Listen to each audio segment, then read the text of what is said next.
Bonjour à toutes et à tous. En cette période un peu particulière, les cinémas du Palais, on pense vraiment très fort à vous tous et à vous toutes.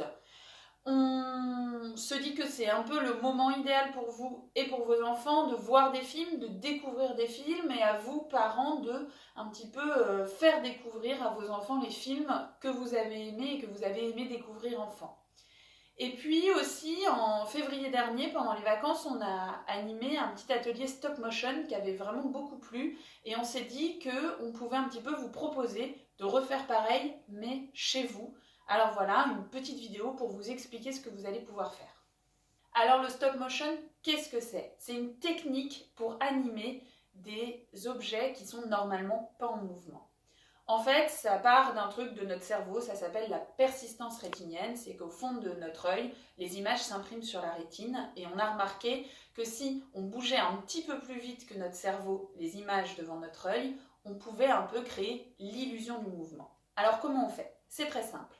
Imaginons que moi, je sois un objet inanimé, un personnage inanimé. On voudrait que mon bras, qui est là, aille jusqu'ici.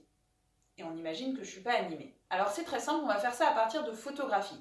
On va prendre une photo avec mon bras comme ça, et puis on va légèrement bouger mon bras, on va faire une nouvelle photo, puis une troisième, une quatrième, une cinquième, une sixième.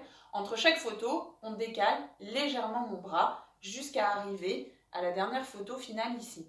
Si on passe ces photos très vite, à relative vitesse devant notre œil, on va avoir la sensation que mon bras fait ça, alors qu'en réalité ce n'est qu'une succession de photos devant nos yeux. Ça c'est le stop motion et c'est comme ça qu'on va créer soit un petit film d'animation, chose qu'on va faire ensemble, mais c'est aussi comme ça qu'on fait tous les films, les dessins animés que vous voyez au quotidien au cinéma.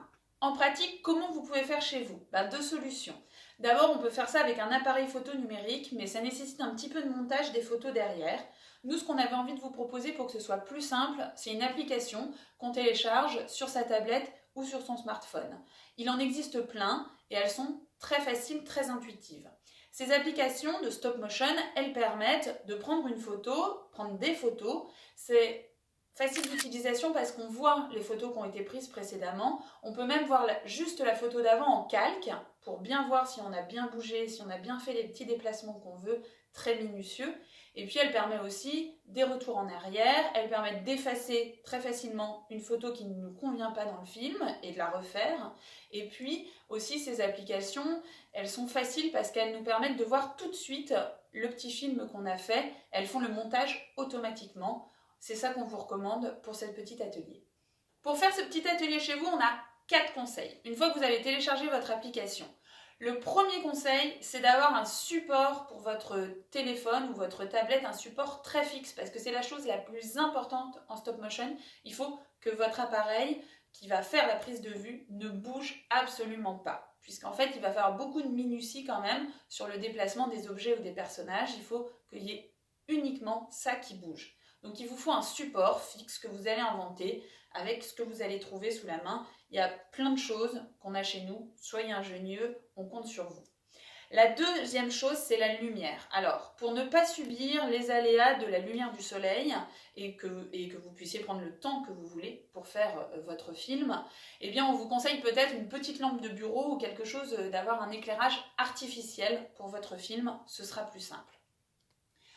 Troisième chose, un fond. Choisissez un décor. Ça, c'est vraiment là, libre cours à votre imagination. Vous pouvez le créer, le dessiner ou prendre sur un livre ou une image que vous pouvez imprimer chez vous. Vraiment, c'est très simple. Il y a plein de choix à faire. Choisissez votre décor. Quatrième petite chose, qu'est-ce que vous allez déplacer? On peut déplacer, on peut animer plein de choses. Des objets, évidemment, des objets une paire de ciseaux, un crayon, ce que vous voulez. Et puis on peut aussi animer des Lego, des Playmobil. Et pour ceux qui veulent vraiment aller un petit peu plus loin parce que c'est un petit peu plus difficile, on peut animer de la pâte à modeler ou du papier découpé par exemple. Alors voilà, les cinémas du Palais, on a envie de vous lancer au défi pendant cette période de confinement où vous êtes chez vous. On veut que vous nous fassiez parvenir vos petits films. On aimerait voir vos créations, vos réalisations. Avec tout ce qu'on vient de vous dire, vous pouvez vous lancer dans le stop motion. On a un petit défi pour vous quand même, une petite contrainte. On voudrait, ça c'est votre condition, que les personnages ou vos objets fassent à un moment dans votre film une sortie un peu spectaculaire. Voilà, à vous de créer, d'être imaginatif et on a hâte de voir vos réalisations.